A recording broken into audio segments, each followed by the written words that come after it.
they will be like a T. But in some patients, because of the craniofacial asymmetry, their asymmetry is not only the jaw only, but also into the entire cranial region. So they end up with one side of the eyes is higher. If we use their eyes as the horizontal reference line to check the patients, then you get confused all the time. So first, check whether the patient's T-zone, the eyes and the nose, they are perpendicular. If they are, yes, you may use either interpupillary line as a horizontal reference or use the long axis of nose as a perpendicular. If the eyes is not even right left like this, the nose usually, when the patient stand on the ground and look at parallelly, look at to the far side, far away, you will see that their nose, usually the nose always perpendicular to the floor with the eye can. So if you use eye can as a reference to measure the lid can, then after you improve the lid can, you will see the patient face become like this. So you don't want to happen. Especially true for orthodontic patients, for jaw bone surgery patients. For a facial asymmetry patient, that is very important especially when you do jaw surgery. You don't want to have, before surgery, patient head is like this. After surgery, patient head become like this. Because then you use wrong reference line here. So look at this patient age, the left side eye is higher.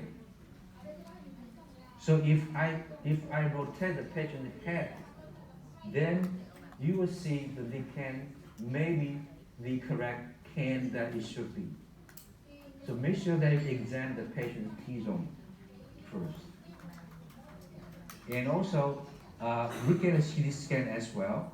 Look at a CT scan as well.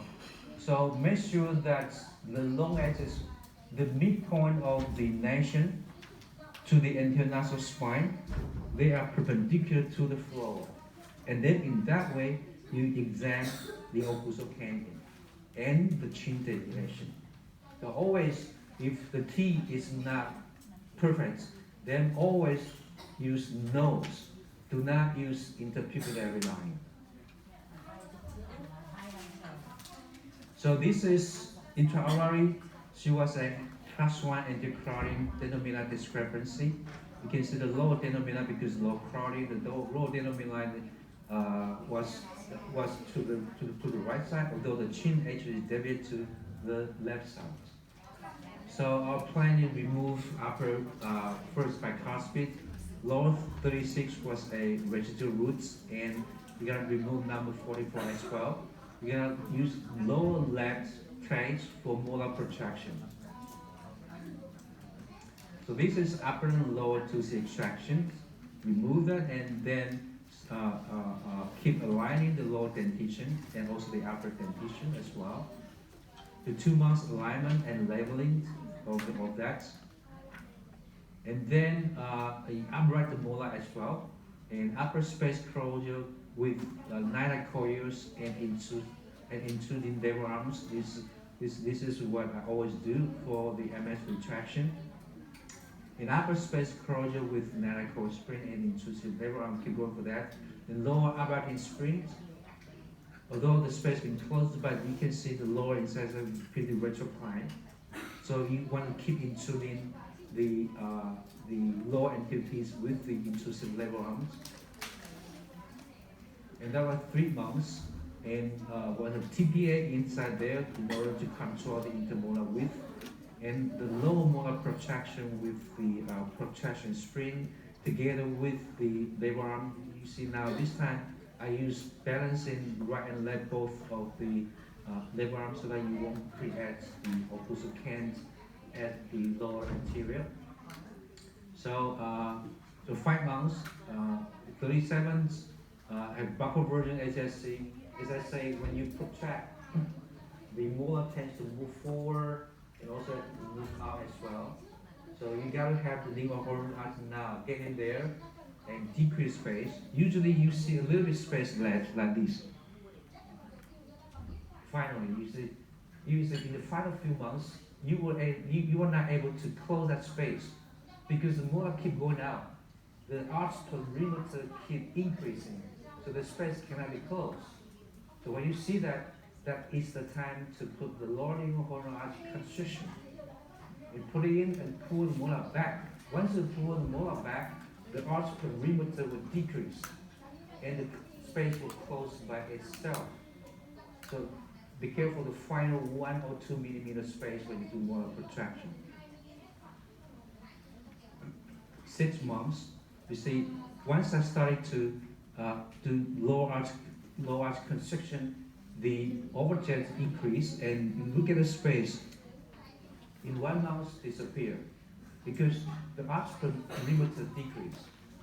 Because that happened persistently in the final stage of the molar protraction. Because you thought you keep protracting, why the final 1 millimeter space is so difficult to close? Because then you are developing a buffer crossbite. Oh no, you are developing a lingual crossbite. 8 months, molar protraction and number 37 crossbite correct completely. But there's a denominator discrepancy persistent in the lower because of the. And then you can see now her face. Really can see that the left side of the can and chin deviation become more obviously. Why is that? Well, I think two reasons, because you created that, first one. The second one is when the anterior teeth is being retracted, especially in a bimax patient, because the focus most of the time in the beginning, you focusing on the main problem, that is anterior crowding or that is the protrusion. But once you solve the anterior crowding, once you solve the protrusion, then the facial symmetry become the number one problem. But that become only problem that led. So the problem actually did not become worse, but the problem will pop up because you solved the rest of them already. So in that situation, now I learned. So I talk to my patients, say, hey, now you don't fear too much regarding your facial symmetry because you live as a protrusive. But 1 year after, when I retract your teeth back, your lips goes back, then you will see lip can, you will see your chin deviation. But don't worry, I will take care of that. So tell them right at the beginning. So you say the chin deviation becomes more and occlusal can persistent. So then again, the first I'm gonna use the upper inner arch wire. You see, I use the upper inner arch wire first. And you see the midnight discrepancy in the upper and lower. And then 1 month after, you see that now? 1 month after working with the inner wire, look at the dental midline. It's on.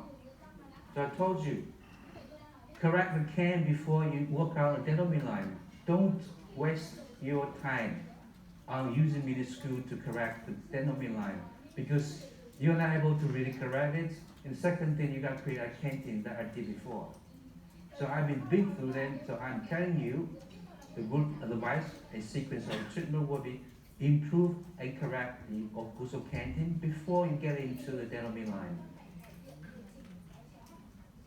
3 months of upper inner wire, and at this moment, because I want to improve the can and back as well, so I put the TPA in there to complete the circle of reciprocal action of the inner wire. 5 months of upper inner wire, you can say I just leave it there. Now you even see more intrusion over here. You see the gap here because there's a starting to have overcorrection.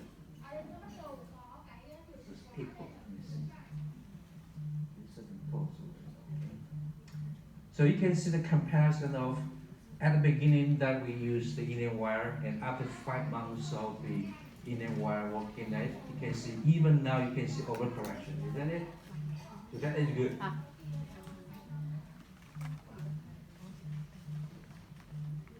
And now, because the patient, they start to see these things, you want to improve the gap here. So it's the time that I put the lower inner wire. Like I said earlier, you may do simultaneously use the upper and lower inner wire at the same time, but Like I say, I prefer to do the upper first and then do the lower. You spend more time, yes. If you do simultaneously, then you can save your time. But there's one thing very interesting that I've observed.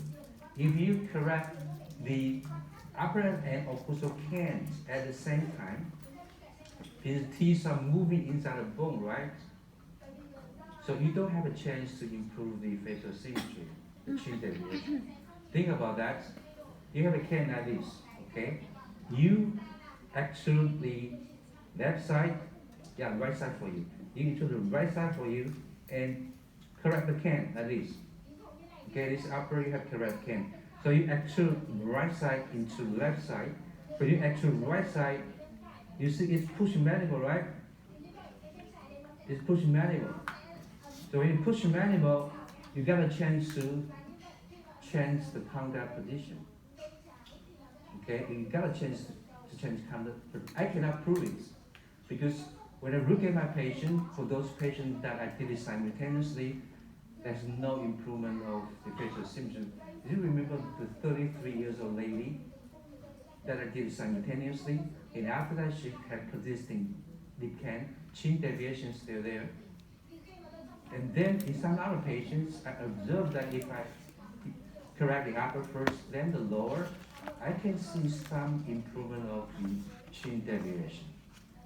So then this time after the lower inner arch wire, this 1 month of lower inner arch wire, you can see now the bite right that is balancing now. So don't get hurried. Don't get hurried. Something happens, you will never know. So you see, in the beginning, I really purposely do it because I want the patient to see it. I want to see it. And then eventually I find out, yes, you improve the upper first, then the lower, you get more feedback to you. 2 months of lower inner arch wire. And you can see now, 2 months of lower inner arch wire. The lower even have a little bit overcorrection. So at this moment, I remove the inner arch wire and then have vertical elastic to finish it and settling down. And after treatment. Okay. The face.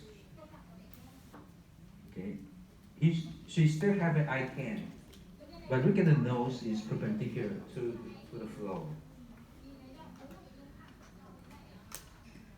And comparison before and after, you see there was a left side up big can, 1.1 degree.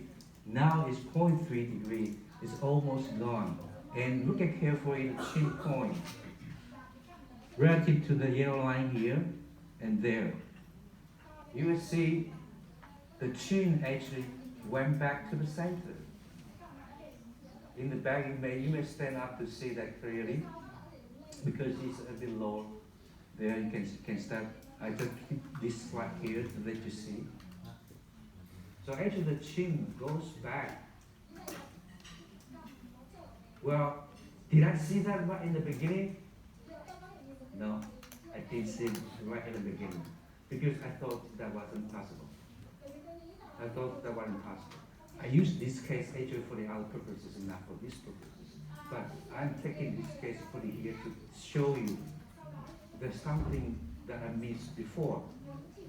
But now when I look at it back and I find out that was because I correct the upper first and then the lower.